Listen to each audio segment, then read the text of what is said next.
मानो चिड़िया अपने दोनों बच्चों को लेकर तोते के पास जाती है। चीकू और चिंकी बहन, आप यहाँ क्यों बैठे हुए हो? कहीं आपका घोंसला भी हमारे घोंसले की तरह टूट तो नहीं गया? हाँ चिड़िया बहन, मेरा घोंसला तो रात की तेज हवा से ही टूट गया था। दुख हुआ सुनकर, लेकिन चीकू भैया, मैं आप दोनों की मदद भी नहीं कर सकती क्योंकि मेरा घर भी टूट गया है। मैं तो कबूतर के घर की ओर जा रही थी। कबूतर अभी मेरे पास आया था, वो कौवों के घर गया है। हम सब ने सलाह की है कि हम बारिशों के दिन पहाड़ों पर गुजारेंगे। पहाड़ों का सुनकर चिड़िया डर जाती है। लेकिन चीकू भैया, मेरे तो छोटे छोटे बच्चे हैं और वहाँ पर तो वो सुनहरी चील रहती है। चिड़िया बहन, हम चील से बात करेंगे। वो चील इतनी भी जालिम नहीं होगी कि हम बेरहम पक्षियों को खा जाए। लेकिन चिंकी बहन, वो ऐसे बैठे हुए थे कि तभी कबूतर भी कौवों को लेकर आ जाता है। जल्दी करो, हवा बहुत तेज हो रही है, हमें जल्दी से उड़ना होगा वरना हम यहाँ से नहीं निकल पाएंगे। लेकिन मेरे बच्चे, अगर उस जालिम चील ने मेरे बच्चों को खा लिया तो मैं क्या करूँगी? चिड़िया बहन, मेरा जुगनू भी तो साथ है और ये फैसला हम सब का है और पहाड़ों पर हम सब सुरक्षित रह सकते हैं। बेचारी चिड़िया करती भी तो क्या करती, उसे अपने दोस्तों की बात माननी पड़ती है और वो सभी के साथ उड़ जाती है। पहाड़ों पर गुफा में एक सुनहरी चील रहती थी और उसकी पास वाली गुफा में वो सभी पक्षी चले जाते हैं। कौवे भैया, अब चील से बात कौन करेगा? मैं और तुम, हम दोनों चलकर उस चील से बात करते हैं। चिड़िया और बादल कौवा दोनों गुफा के दरवाजे पर जाकर चील को आवाज देते हैं। चील अपनी गुफा में सोई हुई थी, वो उठकर बाहर आती है। अरे पक्षियों, क्या बात है, तुम यहाँ क्या करने आए हो? चील दी, हम सब बारिश के सताए हुए हैं। हम सब कुछ दिन आपकी पास वाली गुफा में रहेंगे। हम आपसे विनती करने आए हैं कि हमारे बच्चों को मत खाना, हम बहुत मजबूर होकर आए हैं यहाँ। ठीक है पक्षियों, तुम चिंता ना करो, मैंने मांस खाना छोड़ दिया है। तुम सब निश्चिंत होकर गुफा में रह सकते हो। फिर वो दोनों वापस अपनी गुफा में चले आते हैं। बादल जी, क्या कहा उस चील ने? बिजली मान गई है, वो चील मान गई है, वो हमारे बच्चों को कोई नुकसान नहीं पहुँचाएगी। ये सुनकर सभी पक्षी खुश हो जाते हैं। आप सब गुफा में ही रहना और मेरे बच्चों का ध्यान रखना।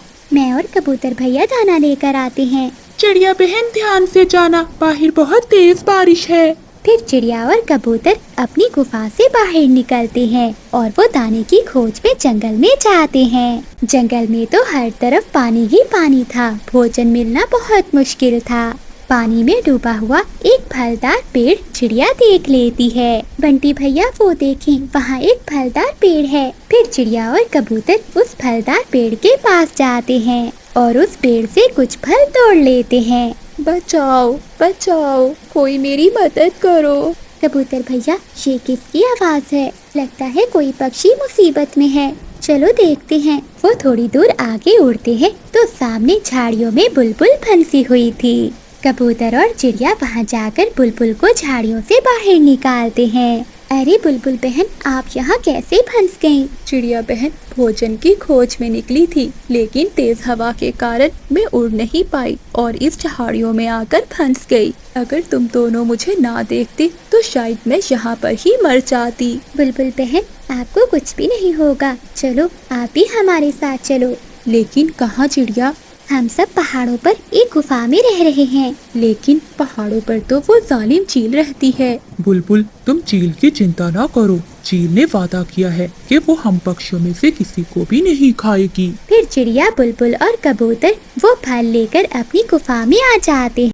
गुफा में सब भूखे बैठे हुए थे। चिड़िया सभी पक्षियों को वो फल देती है। ऐसे ही रात हो जाती है। दोस्तों, हम सबको उस सुनहरी चील से सावधान रहना होगा। हम सब ऐसा करते हैं कि बारी बारी पहरा देते हैं। अगर किसी भी समय वो जालिम चील अगर हमारी गुफा की ओर आए तो पहरा देने वाला पक्षी हम सबको जगा देगा। सबसे पहले बुलबुल पहरा देती है और बाकी सब सो जाते हैं। थोड़ी देर बाद बुलबुल चिड़िया को जगा देती है। चिड़िया पहरा देने के बाद बादल कौवे को जगा देती है। आधी रात हो गई थी, लेकिन बारिश अभी तक नहीं रुकी थी। ना जाने आज मुझे नींद क्यों नहीं आ रही।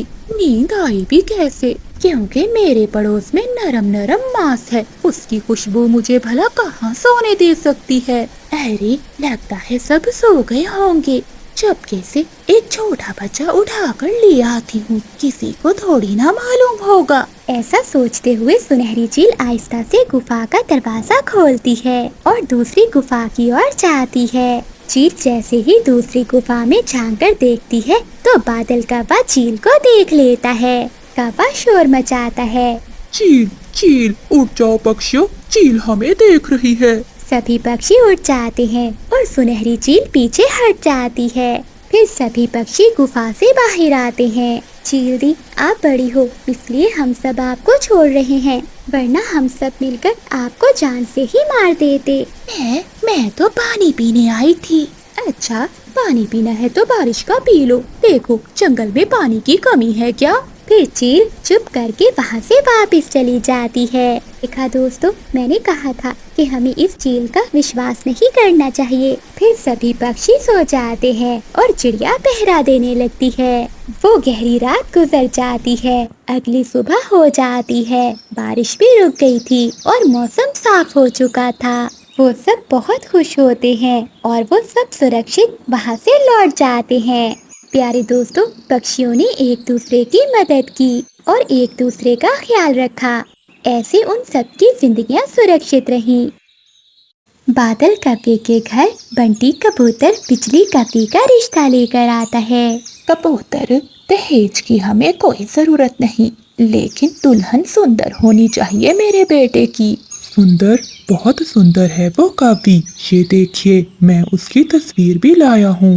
बादल कौवा तो बिजली कौवे की तस्वीर देखकर ही मर जाता है। माँ, मुझे मंजूर है, मैं शादी करूँगा तो इसी कौवी से ही करूँगा। इससे सुंदर पत्नी मुझे कहीं से भी नहीं मिलेगी। तो फिर लाओ मेरे 100 रुपए, समझो रिश्ता पक्का। मैं अभी चलकर तुम्हारा ब्याह करवा देता हूँ। ये लो कबूतर, मेरी शादी करवाने की फीस, और मैं अभी दूल्हा बनकर आता हूँ। फिर कबूतर शादी करवाने की फीस लेकर चला जाता है। बेटे बादल, पहले खोज तो कर लेते उस कौवी की। माँ जी, वो बिजली कौवी कितनी सुंदर है, मुझे और क्या चाहिए।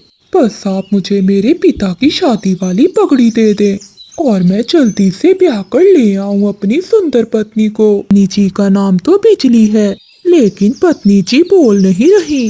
अरे बहू, क्या तुम गूंगी तो नहीं हो जो बोल नहीं रही? माती, तूंदी तो नहीं, मैं तोतली हूँ। वो बस थोड़ा थोड़ा बोलते थमे जुबान अटक जाती है। ऐसा सुनकर बादल कौवे की तो सारी खुशियाँ खत्म हो जाती हैं। क्या क्या तुम तोतली हो? माँ, ये क्या हो गया? मुझे तो तोतले पक्षी जरा भी अच्छे नहीं लगते। सब पक्षी जंगल में अब मेरा मजाक बनाएंगे। बादल, तुम्हें ही चलती थी शादी की, अब ब्याह कर लाई हो तो भोग दो। नहीं माँ जी, मैं इसे अपने साथ नहीं रख सकता। ऐसा तो ना कहे पति जी, मैं सुंदर तो हूँ। अदल क्या हुआ कि मैं तोतली हूँ। बादल बेटे, हमारी बहू तोतली है, इस बात का पता अब थोड़ी ना जंगल वालों को पता चलेगा। बस बहू, तुम किसी के सामने बोलना ना तुम बोलोगी और ना ही किसी को मालूम होगा कि हमारी बहू तोतली है। मैं कोई पागल हूँ तो दीदी के सामने बोलूंगी।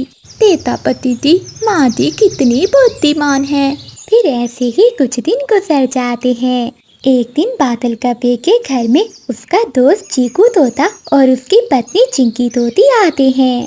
बादल की पत्नी बिजली उन्हें खाना देती है और चुप करके बैठ जाती है। भाभी जी, ये लहंगा मैं आपके लिए लाई हूँ, देखिए कैसा लगा आपको ये लहंगा। परंतु बिजली कौवी तो खामोश बैठी हुई थी, क्योंकि उसे उसके पति ने बोलने से मना किया था। बादल भैया, आपकी पत्नी तो मेरा जवाब ही नहीं दे रही। चिंकी, तुम भी क्या बातें लेकर बैठ गई? बादल यार, वो मैंने तुम्हें बताना था कि हमारे बाग में अमरूद पक चुके हैं, किसी दिन भाभी को साथ लेकर आना। मुझे पता है कि तुम्हें अमरूद बहुत पसंद है। अमरूद, अमरूद, मुझे भी अमरूद बहुत पसंद है। मैं भी खाऊंगी अमरूद, मैं भी खाऊंगी अमरूद। अरे ये क्या बादल, तुम्हारी पत्नी तो तोतली है, शायद इसीलिए चुप करके बैठी हुई थी। यार बादल, क्या तुम्हें पूरे जंगल में यही काफी मिली थी? परंतु बादल का पातो चुप करके बैठा रहता है। फिर तोता और तोती वहाँ से चले जाते हैं। मैंने कहा था ना कि चुप रहना, क्यों बोली तुम? अतिथि अमोद का सुनकर मुंह में पानी आ गया था, बस इसीलिए थोड़ा सा बोल पड़ी। ऐसे ही कुछ दिन गुजर जाते हैं। एक दिन मानो चिड़िया आती है। इस बार भी बादल कौवा बिजली को चुप रहने का ही कहता है। बादल भैया, जब से आपकी शादी हुई है आपको बाहर आते जाते नहीं देखा। कभी अपनी पत्नी को लेकर मेरे घर भी आ जाया करो। चिड़िया बहन, हम आज या कल तुम्हारे पास आने ही वाले थे। तभी बादल कौवे की माँ रसोई से आवाज देती है। बहू, अरे ओ बहू, चावल कहाँ रखे हैं? लेकिन बिजली कौवी खामोश थी। बहू, मैं कब से पूछ रही हूँ कि चावल कहाँ हैं? माँ कब से पूछ रही है, बताओ ना चावल कहाँ रखे हैं? पतिति क्या करूं, ना बोलूं तो मली, बोलूं भी तो मली। तो दी तो ता है ते तुप लेना। अरे बादल भैया, ये क्या, आपकी पत्नी तो तोतली है। हाँ चिड़िया बहन। अरे बादल भैया, ये कोई बड़ी बात नहीं है। आप मेरे साथ चलो, मेरे पास एक फूलों का रस है। उस फूलों के रस को पीने से तोतलापन खत्म हो जाता है। मानो बहन, ये तो बहुत अच्छा होगा अगर बिजली का तोतलापन खत्म हो जाए तो। फिर बादल चिड़िया से वो फूलों का रस ले आता है और वो रस अपनी पत्नी बिजली कौवी को पिला देता है, जिसे पीने से बिजली कौवी ठीक हो जाती है। पति जी, मेरे तोतलेपन ने मुझे एक फायदा भी दिया है। मुझे कोई भी जितना कहे मुझे गुस्सा नहीं आता था, क्योंकि मैं खुद को अधूरी महसूस करती थी।